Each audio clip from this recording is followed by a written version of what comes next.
Dear students, welcome to my channel. आज जिस topic के बारे में हम बात करेंगे वो है फीडबैक एम्पलीफायर, जिसके अंदर हम जनरली 4 टाइप के कॉन्फ़िगरेशन पढ़ते हैं: voltage series, voltage shunt, current series and current shunt. और चारों ही कॉन्फ़िगरेशन में हमें 2 वैल्यू फाइंड करनी होती है डेरिवेशन के through: input resistance with feedback and output resistance with feedback. तो सबसे पहले जब भी हम फीडबैक सर्किट को डिज़ाइन करते हैं तो फीडबैक सर्किट में यहाँ पर हमारा एम्पलीफायर होता है, यहाँ पर हमारा फीडबैक गेन वाला सर्किट होता है। यहाँ पर हम इस तरह से इसको ड्रॉ करते हैं। यहाँ पर हमारा क्या होता है, इनपुट साइड हो रहा होता है, फिर यहाँ से कुछ पार्ट आके फीडबैक की तरफ ट्रेवल करता है। तो ये हमारा एक जनरल बेसिक डायग्राम है। ये हमारा फॉरवर्ड पाथ कहलाता है और ये क्या कहलाता है, फीडबैक पाथ। अब ये जो 2 पॉइंट है ये हमारे लिए मेन रोल प्ले करते हैं फीडबैक के अंदर। इस पॉइंट को हम कहते हैं सैम्पलिंग और इस पॉइंट को हम कहते हैं मिक्सिंग। तो मिक्सिंग हमारी 2 टाइप की होती है, सीरीज एंड शंट। और सैम्पलिंग भी हमारी 2 टाइप की होती है, वोल्टेज सैम्पलर और करंट सैम्पलर। तो इन 4 नाम के बेस पर हमारे पास 4 तरह के फीडबैक एम्पलीफायर डिज़ाइन होता है: voltage series, voltage shunt, current series and current shunt. तो आज जो हम टॉपिक डिस्कस कर रहे हैं इस वीडियो में वो है वोल्टेज सीरीज फीडबैक एम्पलीफायर। तो वोल्टेज सीरीज फीडबैक एम्पलीफायर का अगर मैं बेसिक डायग्राम ड्रॉ करता हूं तो सीरीज का मतलब क्या होता है कि ऐसा सर्किट जिसमें इनपुट साइड, क्योंकि देखो ध्यान से, अगर मैं ये वर्ड लिखता हूं तो this side will represent input and this side will represent output. यानी ये जो वर्ड है सीरीज, ये इनपुट सेक्शन के लिए काम आता है, और वोल्टेज वर्ड या वो करंट वर्ड हो जो कि सैम्पलिंग के लिए आता है वो आउटपुट साइड के लिए काम आता है। तो सबसे पहले मैंने लिखा सीरीज, तो हमें क्या करना है, एक सीरीज सर्किट बनाना है। यहाँ पर ये हमने सीरीज सर्किट ड्रॉ किया। देखो यहाँ से अगर करंट ट्रेवल करती है तो करंट ट्रेवल करते करते वापस से इसी पाथ की तरफ आ जाएगी। तो ये हो गया हमारा सीरीज। लेकिन आउटपुट साइड में अगर हम वर्ड देखते हैं तो दैट इज वोल्टेज। तो वोल्टेज जो होता है वो पैरेलल में सेम रहता है। तो इसलिए हम ध्यान से देखें तो आउटपुट साइड में हमने एक पैरेलल नेटवर्क ड्रॉ किया है, जहाँ पर हमने एक लोड, तो जैसे लेते ही हम उसके अक्रॉस हमने एक वोल्टेज V0 प्लॉट किया है। अगर ये नोड है और अगर पैरेलल में वोल्टेज सेम रहते हैं तो जो वोल्टेज हमारे यहाँ पर मेंशन है V0, सेम वोल्टेज हमारा कहाँ ट्रेवल कर सकता है, at the input of this feedback amplifier. इसलिए हमने यहाँ जो V0 लिखा है, सेम वोल्टेज हमने कहाँ लिखा है, यहाँ पर। अब ये V0 जो है इसकी डायरेक्शन इधर की तरफ है, यानी आउटपुट टू इनपुट है। तो जब ये बीटा नाम के गेन एम्पलीफायर से पास होगा तो जब यहाँ पर हमें VF मिलेगा तो इसका मतलब VF की वैल्यू हमारी क्या होगी, बीटा इंटू V0, जो कि एज ए इनपुट की तरह जाएगी टुवर्ड्स दिस मिक्सिंग टाइप। तो अब ये जो पैटर्न हमारे पास बना है, VI, V0, VF, इन सभी को यूज़ करके हमें अब RIF और ROF यानी इनपुट रेजिस्टेंस विद फीडबैक और आउटपुट रेजिस्टेंस विद फीडबैक को डिराइव करना है। तो सबसे पहले जो एलिमेंट्स होंगे जो कि हमें एम्पलीफायर के अंदर पता होने चाहिए, तो पहला टर्म क्या है, सैम्पलिंग सिग्नल। सैम्पलिंग मतलब आउटपुट। आउटपुट सिग्नल क्या है, voltage. This is also a feedback signal. तो sampling and feedback one and the same, voltage. Transfer function क्या होगा, तो ट्रांसफर फंक्शन क्या होता है, आउटपुट अपॉन इनपुट। तो आउटपुट हमारा क्या है, वोल्टेज, और इनपुट भी हमारा क्या है, यहाँ पर वोल्टेज है, क्योंकि सीरीज में वोल्टेज क्या होता है, डिवाइड होता है। तो V0 अपॉन VS। तो VS हमने सोर्स सप्लाई को दिया नाम, और S हमारा एक तरह से एक मान लेते हैं कि लाप्लास का फंक्शन है विच रिप्रेजेंट कंटिन्यूस सिग्नल। तो अब ये दोनों वोल्टेज हैं, तो दोनों वोल्टेज है तो हम इसको क्या नाम दे सकते हैं, वोल्टेज गेन। यानी यहाँ जो भी वोल्टेज सीरीज के अंदर जो भी गेन होगा that will be represented by a voltage gain AV। ये पहली बात क्लियर हो गई। तो इसलिए इसका दूसरा नाम क्या हो गया, वोल्टेज एम्पलीफायर। अब हमारा जो मेन टारगेट है इस सर्किट का या इस डेरिवेशन का वो है expression for RIF and ROF। तो जैसा कि हमने कहा है कि RIF का मतलब क्या है, इनपुट रेजिस्टेंस विद फीडबैक, और I stands for input, and ROF is output resistance with feedback, and O resistance for output. अब हम देखते हैं कि इसको कैसे हमें ड्रॉ करना है। तो ये तो जो डायग्राम हमने बनाया था ये हमारा बेसिक ब्लॉक डायग्राम था। इसको हम रिप्लेस करते हैं ट्रांजिस्टर डायग्राम से, जिसके अंदर जनरली जो वैल्यू आती है HI, HR, HF, HO, जिसको हम H पैरामीटर कहते हैं।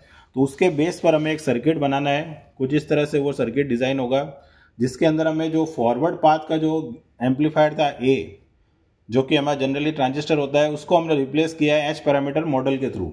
ठीक है, तो जो वैल्यू सेम रही है वो कौन कौन सी वैल्यू सेम रही है, VS अपनी जगह पे, V0 और RL अपनी जगह पे।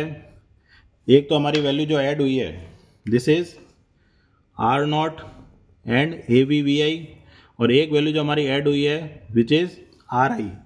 बाकी हम देख सकते हैं कि V naught, V F, beta, ये हमारी क्या है, सब वैल्यू अपनी जगह पर है। तो ये जो वैल्यू ऐड हुई है अब इनका सिग्निफिकेंस जो है वो हमें यूज़ करना है अपने डेरिवेशन के अंदर। तो सबसे पहला डेरिवेशन हम कर रहे हैं इनपुट रेजिस्टेंस विथ फीडबैक।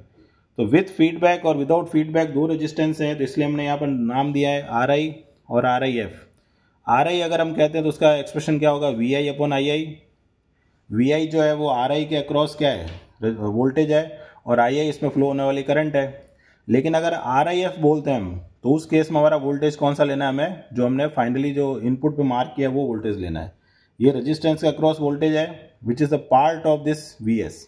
तो अब ध्यान क्या रखना है कि जब इनपुट रेजिस्टेंस विथ फीडबैक आएगा तो हमारा सोर्स ये होगा, विदाउट फीडबैक आएगा तो हमारा सोर्स ये होगा।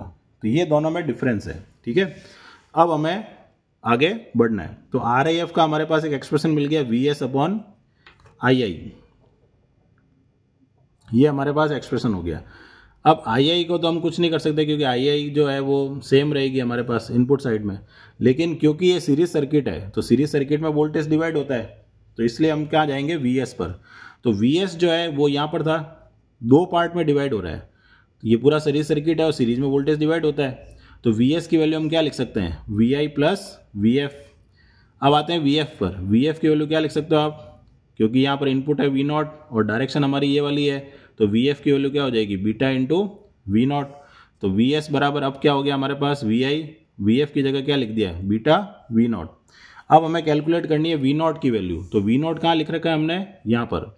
तो उसके लिए हम क्या करेंगे, आर नॉट को नेगलेक्ट मान लेंगे थोड़ी देर के लिए। अगर मैं आर नॉट को नेगलेक्ट यानी जीरो मान लेता हूँ तो ये शॉर्ट सर्किट हो जाएगा। शॉर्ट सर्किट होती है, आउटपुट में हमारा क्या बचेगा, ये वाला सेक्शन बचेगा। तो यहाँ पर एक वी नॉट लिखा हुआ है और यहाँ पर भी एक वोल्टेज सोर्स है। पैरेलल में वोल्टेज क्या रहते हैं, सेम रहते हैं। तो हमारे पास जो रिड्यूस सर्किट बनेगा आफ्टर नेगलेक्टिंग आर नॉट, वो हमारे पास क्या बचेगा, A V V I R L, और इसके अक्रॉस क्या लगाना है, वी नॉट। तो वी नॉट की नियरली वैल्यू या नियरेस्ट वैल्यू क्या हो गई, A V into V I. तो वी एस क्या था हमारे पास, V I plus beta V naught. हमने स्टार्ट यहाँ से किया था, पहले वी एफ लिखा, वी एफ में क्या आया, वी नॉट आया। यहाँ से क्या कैलकुलेट कर रहे हैं हम, वी नॉट। तो वी नॉट की वैल्यू यहाँ लिखेंगे तो अब वी एस की वैल्यू क्या हो जाएगी हमारे पास, वी एस की वैल्यू यहाँ लिख देते हैं, वी एस इक्वल टू क्या हो जाएगा, V I plus beta A V into V I. ये वी एस की वैल्यू हो गई। तो आर आई एफ क्या था हमारे पास, V S upon I I, यानी वी एस की वैल्यू निकालनी थी।